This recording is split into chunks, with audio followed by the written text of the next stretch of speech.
जो तुम जोड़ रहे हो, जो तुम कर रहे हो, गहने बनवा रहे हो, पैसा जमा कर रहे हो, धन इकट्ठा कर रहे हो, वो कहाँ तक काम आएगा? जब तक तुम हो। इस लोक में भी तुम ज्यादा दिन नहीं हो। जब तक हो तब तक उनकी वैल्यू है। तो इस लोक की संसिद्धि परलोक में काम नहीं आती।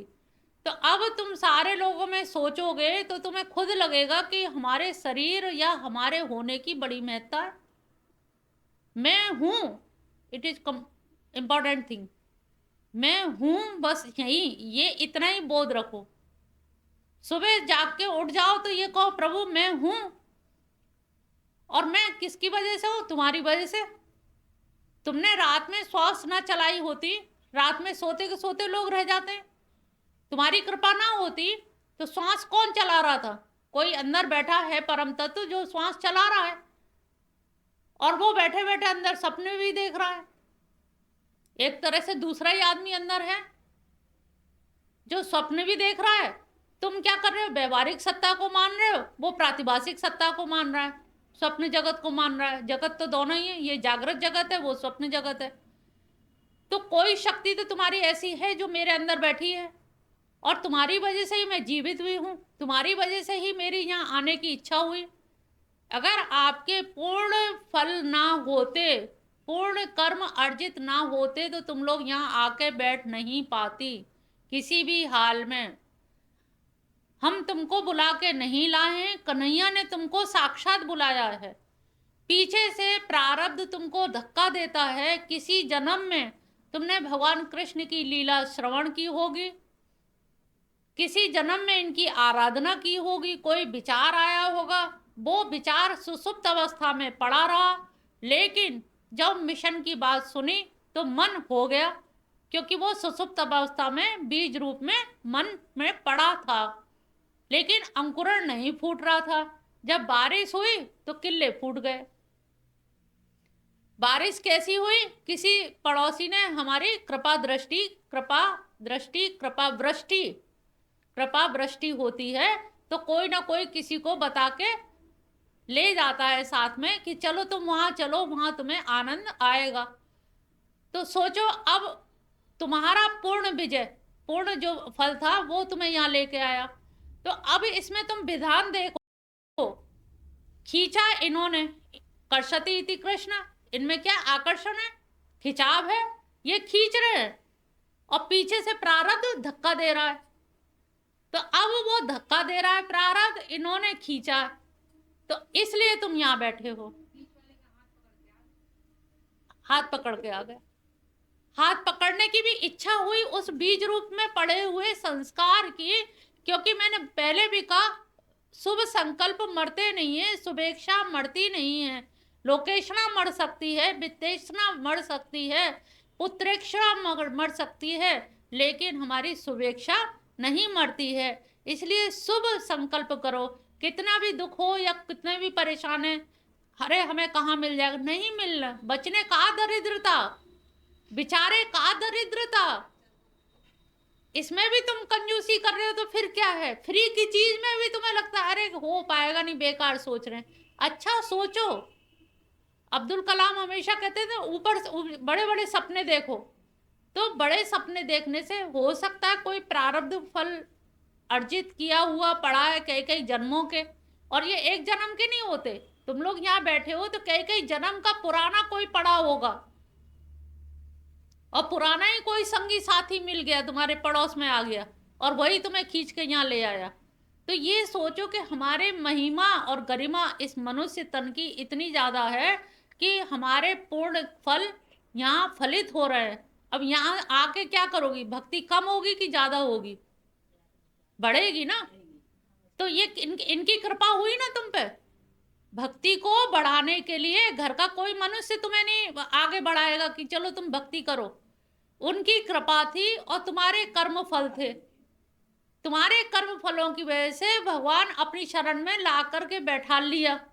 मुझे देखो, जब मेरी बात सुनो, मेरी चर्चा करो, परस्पर बोधयंत, परस्पर मेरे बारे में चर्चा परिचर्चा करो, कथा कहो, मेरे भजन कीर्तन गाओ, मेरे लिए नृत्य करो, तो ये सब चीजें जो हुई है, इस चीज में अपनी महिमा गरिमा को एहसास करो। यहाँ एक दिन आके हम बैठ करके भगवान जी के लिए, हमें किसी पे एहसान नहीं है। ठाकुर जी पे हम क्या एहसान कर सकते हैं? केवल उनकी कृपा दृष्टि ही देख सकते हैं। कृपा दृष्टि ही है जो हमें ये सारी कुछ अनुकूल मिल रहे हैं। तो सहस्त्र मनुष्य नाम सहस्त्रेषु कश्चित दियति सिद्ध, इनमें से सहस्त्रों हजारों में से कोई कोई सिद्धि के लिए प्राप्त प्रयत्न करता है, कोई बहुत कभी किसी के।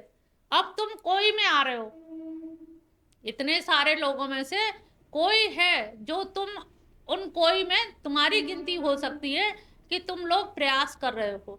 जो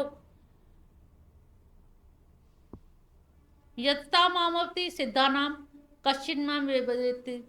अब इतने जो यत्न करने वालों में भी कोई कोई सिद्ध होता है। यत्न तो सभी करते हैं, लेकिन होता क्या, बीच में व्यवधान आ गया।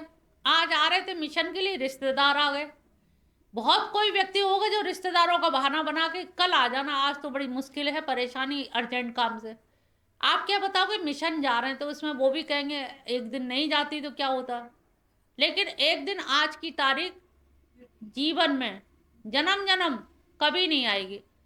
रिश्तेदार तो दोबारा आ जाएगा, लेकिन ये तारीख, ये दिन, ये क्षण, ये समय, ये कभी नहीं आएगा। तो अगर हमने गांठ बांध ली, इतनी दृढ़ता है, ये क्या है दृढ़ता। नहीं तो बहुत सारे, इस मार्ग में तो बहुत सारे लोग जाते हैं।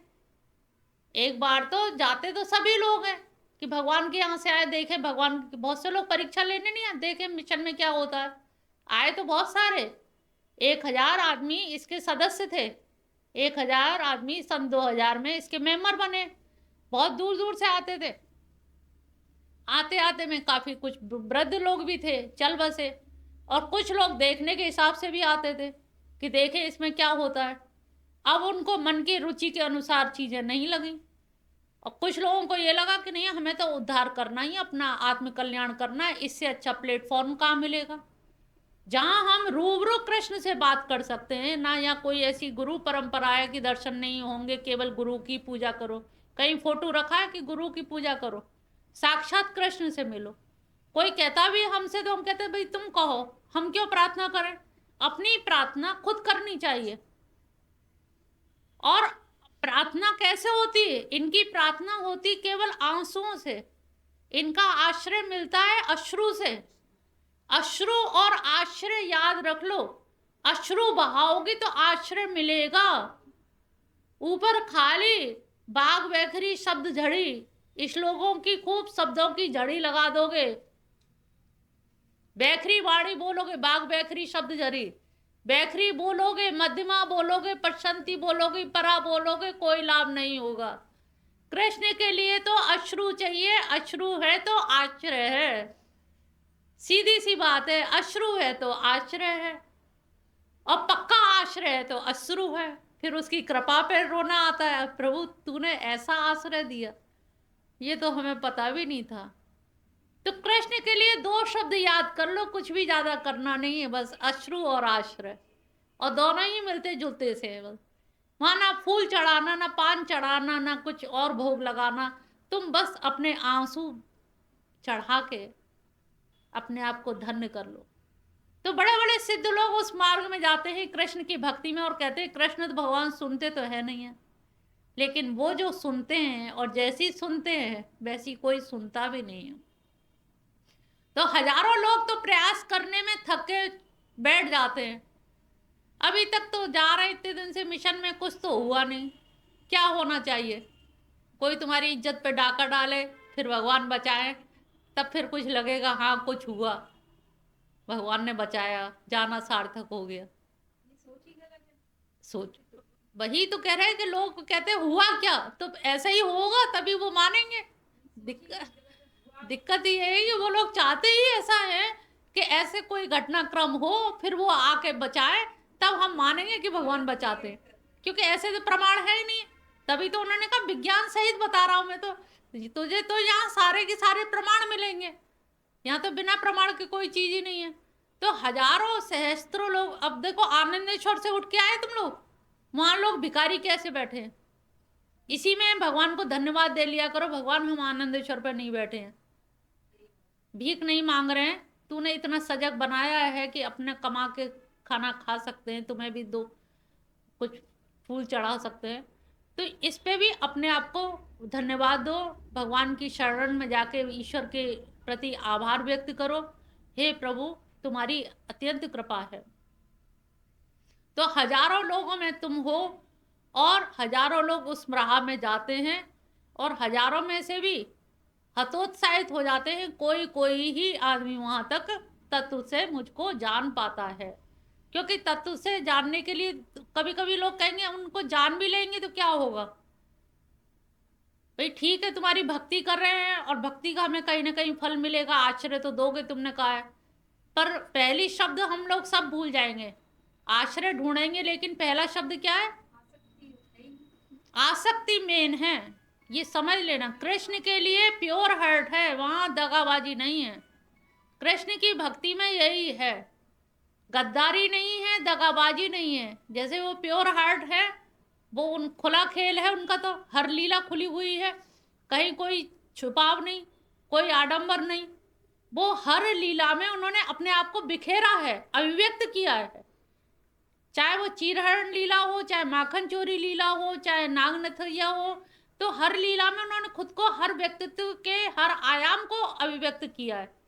और जो व्यक्ति अपने पूरी तरह से खोल देता है तो उसके सामने हमें भी खुलने में आसानी रहती है, प्रभु तुम तो खुद लीलाधारी हो, तुमने तो सब किए, एक ये और हमारे, तुम्हारी कोई समस्या ऐसी समस्या नहीं होगी जो उन्होंने संसार के भक्तों में या योगियों में उसका समाधान ना किया हो।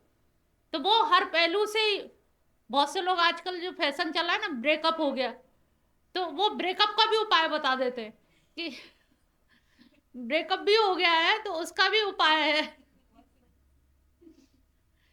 कृष्ण ही एक ऐसे है जो तुम्हारे ब्रेकअप का भी उपाय बता सकते हैं। उन्होंने कहा आ जा मेरी शरण में, मामेकम शरणम ब्रज अहम तो हम सर्व पापेभ्यो मोक्षयिष्यामि, मां सोच, हो गया ब्रेकअप, मां सोच, सोच मत कर, आगे चल। तो सहस्त्रों में थक जाते हैं, बड़े बड़े लोग आए थक के घर बैठ गए, अब जो आ रहे हैं ये बड़े चतुर चितेरे हैं, दंगल में ये उतरे हैं तेल लगा के कि तेल लगा के ही आए। इन लोगों से भी कहने वालों ने कसर नहीं छोड़ी, सबको लोग सब बहुत बहुत कहते हैं लेकिन मजबूत निकले ये लोग। तेल लगाने से ये दंगल में कोई पकड़ेगा भी तो भी रपट जाएंगे। तो ये सोचो अपनी महिमा और गरिमा, इससे क्या आएगा, सेल्फ कॉन्फिडेंस, आत्मविश्वास आएगा कि हम भी कुछ है, और कुछ है का मतलब उनसे प्रेम करना है, और प्रेम करेंगे तो आगे की चीज वो स्वतः ही पूरी कर देंगे, फिर हमें कोई आवश्यकता नहीं पड़ेगी। चौथा श्लोक है, भूमि रापो अनलो वायु खम मनो बुद्धिरेव च अहंकारेति यम में भिन्ना प्रकृतिरष्टधा। भूमि रापो मतलब जल, अग्नि, वायु, खम माने होता आकाश, मन, बुद्धि और अहंकार, ये क्या हो गई, अष्टधा प्रकृति। हे अर्जुन, ये 8 तरह की जो चीज है वो मेरी ही है। अब सोचो, अहंकार और मन बुद्धि, हम क्या कहते हैं, मेरा मन मेरी बुद्धि, और वो ये बता रहे हैं ये मेरी अष्टधा प्रकृति है, ये उन्हीं की है। अपरिमितं तरण्यां प्रकृतिं विद्धि मे परां जीवभूता महाबाहो येदं धार्यते जगत्। ये जो सृष्टि है, पूरी की पूरी सृष्टि काय से बनी है, मेरी अष्टधा प्रकृति से। अष्टधा प्रकृति में यहाँ पे भूमि, जल, अग्नि, वायु, आकाश, मन, बुद्धि और अहंकार। तो प्रकृति में पंच महाभूत पृथ्वी जल अग्नि वायु आकाश, ये प्रकृति हो गई। सांख्य दर्शन में हम पढ़ते हैं तो वहां पर क्या होता है, वहां प्रकृति को स्वतंत्र माना गया है। यहां पर क्या माना है, क्या है प्रकृति, किसकी है, ये भगवान की है, भगवान का स्वामित्व है। प्रकृति नटी को नाथा है, जैसे नाग को नाथा है वैसे ही प्रकृति को नाथा है। यहां पर प्रकृति अधीन है। आंधी तूफान प्रकृति को उन्होंने अपने अधीन बताया। और सांख्य दर्शन में और इसमें भिन्नता क्या है, क्या भिन्नता है, हाँ वहाँ स्वतंत्र है प्रकृति और पुरुष। हाँ, वो पुरुष की तरफ देख करके नृत्य करती है और चलायमान होती है, सक्रिय होती है। जैसे कि सांख्य दर्शन में एक उदाहरण दिया जाता है कि एक अंधा व्यक्ति है और एक लंगड़ा है और सड़क पार करनी है जीटी रोड, तो कैसे करेगा, तो उन्होंने कहा अंधे व्यक्ति के कंधे पे लंगड़ा व्यक्ति बैठ जाएगा। अंधा वाला तो देख नहीं पा रहा, लंगड़ा व्यक्ति उसे मार्ग निर्देशन देता रहेगा कि इधर चलो इधर चलो। तो वो एक दूसरे के पूरक हैं, ना तो अंधा सड़क पार कर सकता है और ना लंगड़ा कर सकता है। तो क्या करते हैं, ये दोनों के दोनों मिल जाते हैं और मिल करके वो जो भी काम निपटाने होते हैं दोनों मिल करके वो काम करते हैं। यहाँ पर उन्होंने कहा कि ये जो प्रकृति है, ये अष्टधा प्रकृति, ये मेरी ही बनाई हुई है, ये किसी के नियंत्रण में नहीं है। प्रकृति यहाँ पर मेरे अधीन है। बहुत से लोग मानते हैं ना, अरे ये तो प्रकृति का खेल है, भगवान पता नहीं, भगवान अलग है और प्रकृति अलग है। तो यहाँ पर उन्होंने ये इसके जो अध्याय 7वें अध्याय के जो सूत्र हैं, श्लोक हैं, ये एक एक श्लोक बहुत गंभीर है। 7वें अध्याय में इन्होंने बहुत कुछ कह दिया है और बड़े सार रूप हैं, मतलब जो समझने लायक चीज़ है। तो प्रकृति को इन्होंने अपने अधीन बता दिया है और अधीन होने के कारण जब तक इनकी अनुमति नहीं होती, और प्रकृति क्या है, प्रकृति क्या परिभाषा है, क्या है प्रकृति, प्रकृति की परिभाषा क्या है, बोलो, कि सत रज तम की साम्य अवस्था, साम्य अवस्था है। और जब प्रलय होती है तो उस साम्य अवस्था में नीचे प्रलय में जीवों के कर्म दब जाते हैं। जीव सूक्ष्म और कारण शरीर होता है ना, स्थूल शरीर तो होता नहीं, सूक्ष्म और कारण शरीर उस प्रकृति के नीचे दबे रहते हैं। और दबे रहने में क्या होता है कि उनके जो पूर्ण कर्म हैं, पाप कर्म हैं, वो कर्म फल पकते हैं। जैसे चाशनी पकाई जाती है, चाशनी की तरह से ही कर्म पकते हैं। और कर्म पकने का मतलब है कि किस कर्म का क्या फल मिलेगा।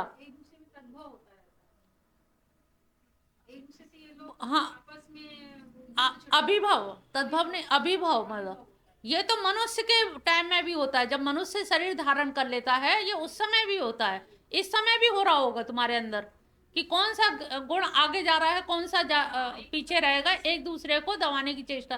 तो जब प्रलय हो जाती है तो ये तीनों गुण उसके पृथ्वी के नीचे रहते हैं, और नीचे रहते हैं तो नीचे ही जीवों के कर्म है और वो पकते रहते हैं। चाशनी पकती है, चाशनी पकती है और पकने के बाद में जो जिष्ट निकलता है तब भगवान उसके निर्णायक होते हैं। और भगवान उस निर्णय के आधार पे जीवों को, किस जीव को कौन सा जन्म मिलेगा, कर्म फल क्या होता है, विपाकोन्मुख हो गए, कर्म पक गए हैं और कर्मों के फल विपाक पक के खाने लायक हो गए, यानी कि जीव की उत्पत्ति हो जाती है। तो जो साम्य अवस्था थी उसमें से रजोगुण क्या करता है, रजोगुण क्या करेगा, उद्रेक, शावर की तरह फट पड़ना, उद्रेक हो जाता है, तो उससे जीवों की सृष्टि हो जाती है। और जब जीवों की सृष्टि हो जाती है तो प्रकृति को पूरी तरह नहीं सौंपा है, देह को ही सौंपा है, लेकिन यहाँ पर कह रहे हैं कि बुद्धि, मन, अहंकार, फिर मैं ही हूं। तो इस प्रकार से कैसी हुई प्रकृति उनकी? अष्टधा प्रकृति। 5 तो वो हो गए और 3 ये हो गए। तो हम मन, बुद्धि, अहंकार की डोर अभी हमारे भगवान के हाथ में ही है। हम इतने स्वतंत्र नहीं हैं। हम जैसे विज्ञान के लोग भी होते हैं ना, हम तो फ्री हैं, कुछ भी कर सकते हैं, लेकिन फिर भी असफलता मिलती है, फिर भी IITian सुसाइड करते हैं। तो कोई ना कोई चीज ऐसी है कि तुम सुप्रीम पावर को नहीं मानोगे तो अपने आप को खल्लास महसूस करोगे। एकदम से अलगाववादी नीति आ जाएगी कि मेरा दुनिया में कोई है ही नहीं है। तो उन्होंने कहा कि मन और बुद्धि, अहंकार, ये मेरी प्रकृति है। अहंकार में बोध वृत्ति है। अहंकार की पहचान क्या बताई थी? अहंकार कैसे पहचाना जाएगा?